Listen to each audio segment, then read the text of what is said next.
Setelah menimbulkan polemik, Ketua Umum Projo Budi Aris Setiadi akhirnya menyampaikan klarifikasi soal video viral dirinya yang menyinggung percepatan pemilu dalam sebuah forum.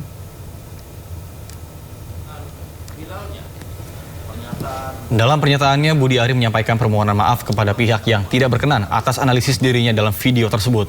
Dirinya menyebut analisis dan juga pernyataannya merupakan tanggung jawab pribadi. Menurutnya, pernyataan tersebut tidak berkaitan dengan Presiden ke-7 Republik Indonesia Joko Widodo yang ikut hadir dalam acara.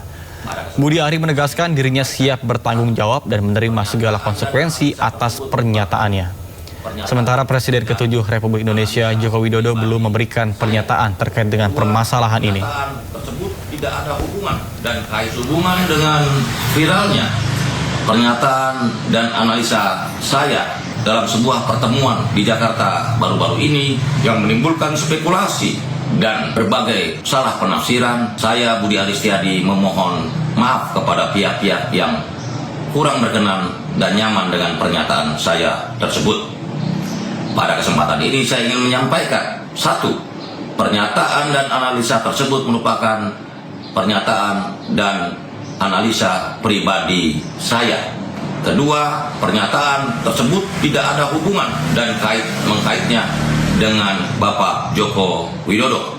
Yang ketiga, saya siap bertanggung jawab dan menerima segala konsekuensi karena analisa dan pernyataan saya tersebut. Terima kasih, jaga terus persatuan Indonesia. Geram dengan air sungai Rawas di Kabupaten Musi, Rawas Utara, Sumatera Selatan yang tercemar akibat penambangan emas tanpa izin, warga menggeruduk Mapores Muratara. Masa meminta polisi untuk menindak tegas para pelaku penambangan emas tanpa izin atau peti di Musi, Rawas Utara, Sumatera Selatan. Akibat aktivitas ilegal ini, kawasan hutan mengalami kerusakan hingga ratusan hektare. Aktivitas peti di Kecamatan Rawas Ulu dan Ulu Rawas diketahui menggunakan alat berat ekskavator dan mesin penyedot air berkapasitas besar. Diduga pelaku peti membuang limbah tanah yang bercampur dengan merkuri ke Sungai Rawas sehingga dapat membahayakan kesehatan warga.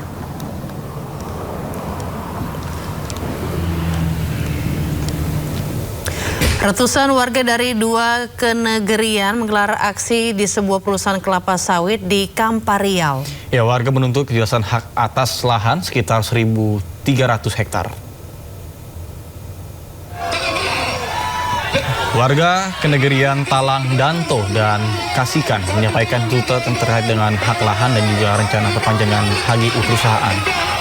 Aksi sempat memanas saat massa berusaha menerobos barikade keamanan, namun situasi kembali terkendali.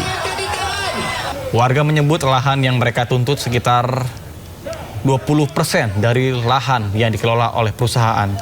Mereka meminta status dan batas lahan dipastikan sebelum proses perpanjangan HGU dilanjutkan. Warga juga meminta pengukuran lahan melibatkan ATR BPN, pemerintah daerah, tokoh adat, dan juga masyarakat. Warga menegaskan tidak menolak investasi, namun meminta persoalan hak lahan diselesaikan terlebih dahulu. Undang-undang bahwa untuk memperpanjang HGU perusahaan ini, perusahaan wajib memberikan minimal 20% untuk masyarakat sekitarnya. Hari ini masyarakat kami ini tidak mendapatkan sama sekali, maka sangat wajar masyarakat menuntut haknya hari ini. Kami belum pernah mendapatkan sama sekali bentuk apapun, pola apapun, baik itu transmigrasi, plasma segala macam, tidak pernah kami mendapatkan apa-apa. Yang paling ironisnya di sini kami spesifik kepada ada surat keputusan direksi di sini bahwa kebun tandur ini sudah ada penerima 20%-nya. Presiden Prabowo Subianto meninjau langsung penanganan dampak bencana gempa bumi di Kabupaten Nagekeo, Nusa Tenggara Timur. Tiba di posko pengungsian di Markas Batalion Teritorial Pembangunan YON TP 834 Wakangamere di Desa Tonggurambang, Kabupaten Nagekeo, Nusa Tenggara Timur.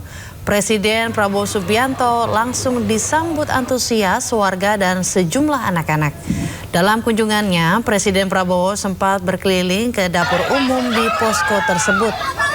Usai berkeliling dan menemui warga, Presiden Prabowo kemudian memimpin rapat koordinasi penanganan dampak bencana gempa bumi.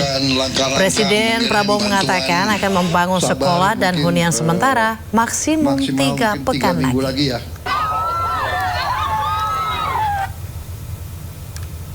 Alam kita waspadai, kita belajar dan kita ambil langkah-langkah persiapan.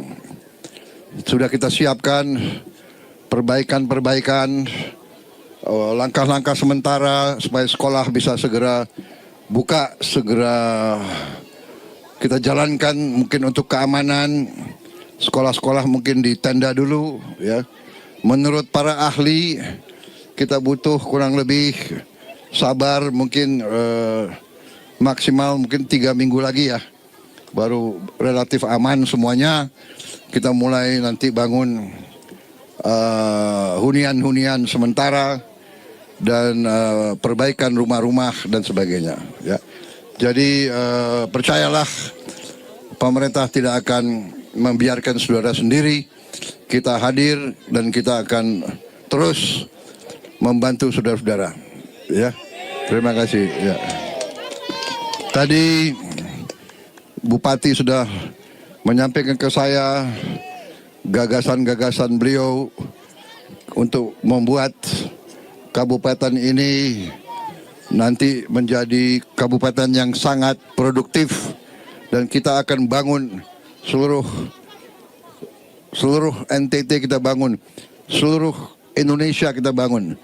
Kabupaten demi kabupaten, kecamatan demi kecamatan, desa demi desa kita bangun. Rakyat kita harus hidup dengan baik dan sejahtera. Ya, kita ke informasi lainnya pemirsa. Bicara di samping Joko Widodo, Ketua Umum Projo Budi Ari menyinggung percepatan pergantian presiden. Ya, pernyataan Budi Ari membuat loyalis Prabowo menilainya tidak etis. Saya sampaikan, tadi saya sudah bisik ke Pak Jokowi, Pak, kok insting saja ini lebih cepat dari 29. Pernyataan Ketua Umum Projo Budi Ari Setiadi terkait potensi akselerasi pergantian presiden sebelum 2029 ini viral di media sosial. Paparan Budi Ari disampaikan di samping Presiden ke-7 RI Joko Widodo mengenai dinamika politik karena banyaknya anomali yang mendorong percepatan perubahan politik di luar skenario konvensional pemilu 5 tahunan. Budi Ari mengimbau relawannya untuk mempersiapkan diri menghadapi semua kemungkinan.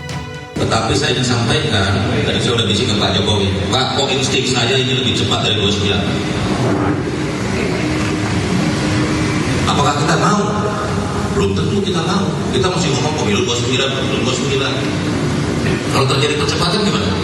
Oke. Kita siap nggak? Siap.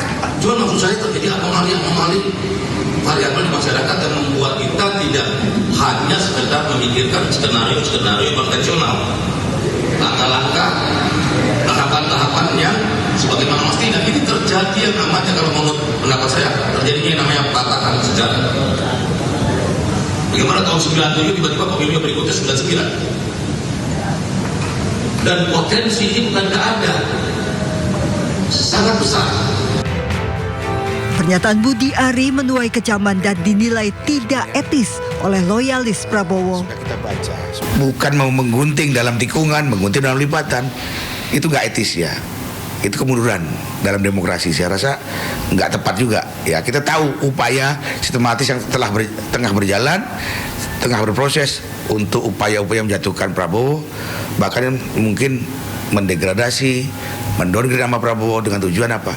Memancing kemarahan masyarakat untuk semakin membenci Prabowo dan bahkan kalau kita tidak antisipasi ya penggulingan paksa Prabowo itu akan terjadi. Kekecewaan loyalis Prabowo beralasan pasalnya pemilu 5 tahunan baru akan dilaksanakan pada 2029. Dari Jakarta, Tim Liputan iNews melaporkan.